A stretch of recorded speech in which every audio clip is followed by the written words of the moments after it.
Najir Chambers, Big Gold Belt Media.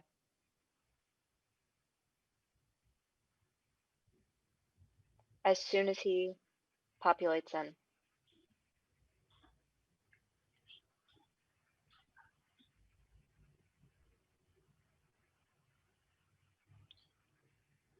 Slowly joining from the waiting room.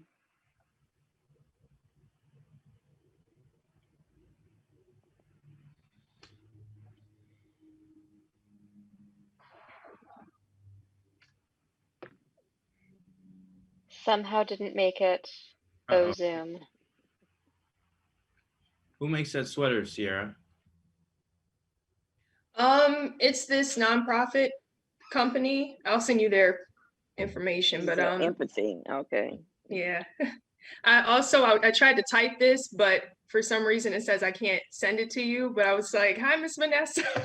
I just wanted to say I'm a huge fan of your work. Oh, you were adorable in the movie too. Hey there, Najir. Welcome in. Hello. Yeah, how you doing? My name is Najir Chambers of Big Gold Belt Media, online outlet based out of Washington, D.C. Hi, how you doing? Hi. Nice to meet you all. Nice to meet you Nice too. to meet you. Nice to meet you. Am I officially ready to go? Can I go? Can I start? You can take it away.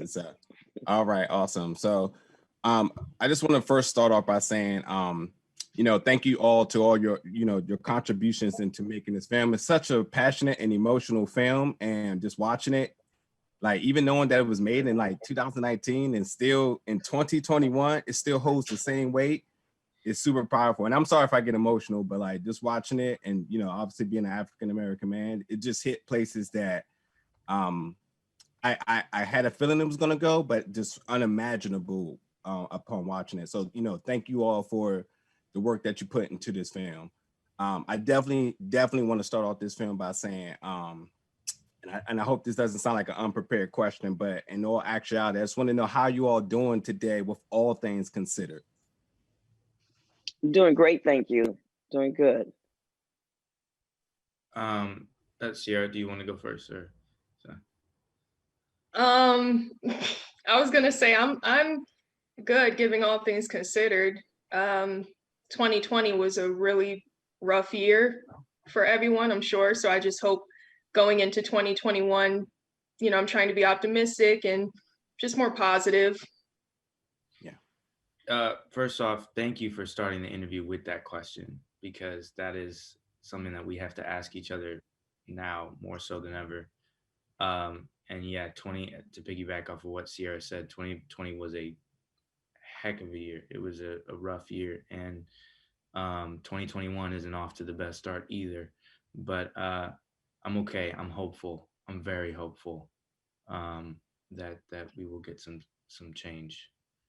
Absolutely. Yeah, I'm gonna tell you why I'm good, because everything that's done in the dark comes to the light. Mm-hmm. And I've been waiting for this moment for quite some time, because I knew that certain things would be revealed to us, because there is a God and there's a plan. All of this was planned.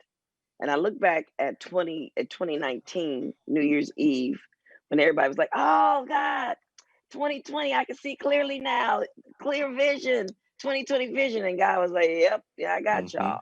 But fast forwarding to now, it's continuing into 2021, because out of the ashes arises the beauty of things to come. But sometimes you've got to get broken all the way down. The surface is the value in the valley. And sometimes you have to be broken down all the way to rise up victorious. And we will rise up again victorious. But we had to get broken down. Not only our current administration, but us individually too, as a whole. Everybody needed to go down. We needed some time out. God put everybody on a timeout so everybody can refocus, and this movie is coming out in the perfect time. Timing is so important. And this movie is coming out in the exact perfect timing. Last year would have been good, but this time is even better. Absolutely. So I'm good, because I know why it happened. Yeah. Came out of it, and I know where I'm going, and I know where it's going. Yeah, absolutely. And thank you for that as well too. I guess my next question I'm going to start with is saying, all of y'all, especially you, Miss Legendary Vanessa Calloway, you know, being professionals in your career, I know there is a level of preparation that you take going into roles, but with the current state of the world, and to be honest, saying the current state of the world, but just for the state of the world for years now, did you go about the audition for this any different, considering that the audition for this film and the role for this film is the current climates for the world, something you live every day? Shane, why don't you go first? I think the audition, I had auditioned for another project that Nate was involved with, and so that's kind of how I met him and was introduced to him. And then he actually a year later reached out to me to have lunch and told me about this project. So that was kind of my way into this project. But the preparation was unfortunately something that was fairly easy to pull from. You know, there's not a lot of digging that you had to do. Yeah, and it just, yeah, I'll leave it with that. There's not a lot of digging that you had to do.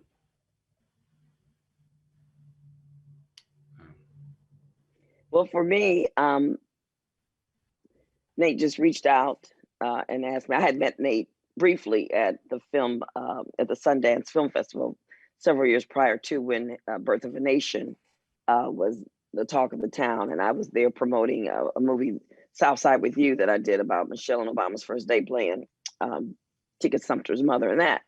And so when he reached out, I did a short film for Twinkie Bird, who actually cast the film, and he saw her short film and had her reach out to me to play his mother. And I jumped on the opportunity immediately because I was a huge fan of him and his work, but him as a person, the dedication and the detail and the energy that he puts into his projects. That's what won me over, because when I was sitting in that audience, Birth of a Nation, and I found out that he researched it, wrote it, raised the money, directed it, produced it, and starred in it, I was like, better go on, brother, you know.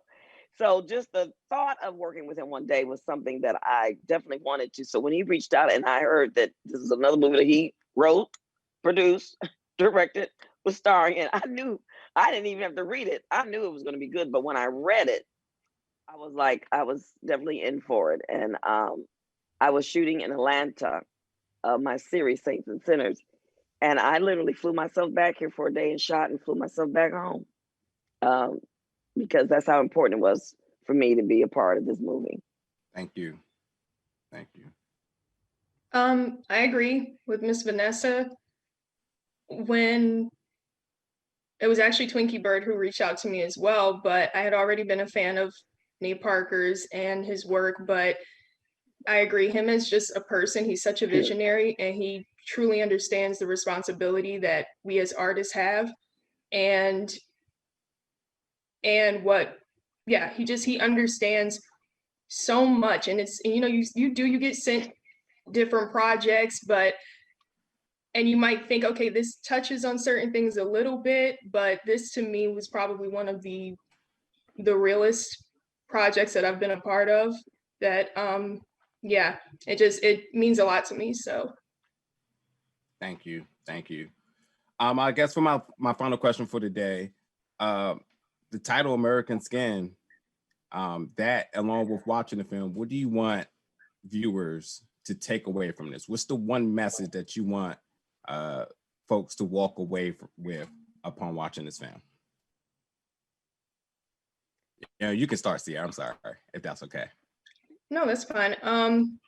Honestly, what I'm hoping comes from this is just truth, healing, and reconciliation. Hopefully, this starts to open up dialogue for a lot of conversations that need to be had. And yeah, that's what I'm truly hoping from this, that people will gain from watching this film. Miss Calloway? Well, to me, the title American Skin has several meanings. Of course, it's the skin color of Americans. It's the skin I'm in, the toughness of the skin you're in, your viewpoints, how you fight, how you how you go out there and do things within that skin. So that to me, I don't know when Nate wrote it, has I don't know what he was thinking about, but I saw a lot of different meanings in it. And when one of the characters actually says something in the movie where I said, oh, he just said the title of the movie, and then I got it even I got it even more. But I think taking away from this, I definitely agree with Sierra. I think it's reconciliation. It's putting, but more importantly for me, it's putting yourself in the other person's shoes, both sides, the perspective. What if I were that person? How would I react? And when I have reacted sometimes, did I always react in the most fair way? Should I have thought things out a little in our own lives? Should I have thought things out a little more, a little clearer? How did I react? Did I respond to that person properly? Even in conversation, when you have with people, you walk away, you're like, I could have handled that better, So I think that there's a lot to be taken out of this movie, a lot. And I think it will speak to people on different levels, and whatever resonates with them, it will resonate. Yeah, and I mean, I have a similar answer as well, but even just American Skin, it's like, maybe the world needs a reminder that, American Skin, that we are Americans, that we, and what comes with that for us. When you think of American Skin, do you think of a particular color? Because there's many different colors, but I hope that the audience takes away, just a new perspective, dialogue, healing, take a beat and save a life for the police officers. I mean, we're that was the intention behind making the film, is that we want to save lives with this film. Yeah. Actual systemic change that comes from this, and that's what we need now more than ever. Amen. Well, again, thank you so much for taking time to chat today. I just, again, want to say thank you so much for the contributions of making this film. I wish you all the best, much love, be safe, and be blessed, and, much success in the future. Thank you. Thank you so much. Happy New Year Same to you. Happy New Year. Y'all take care.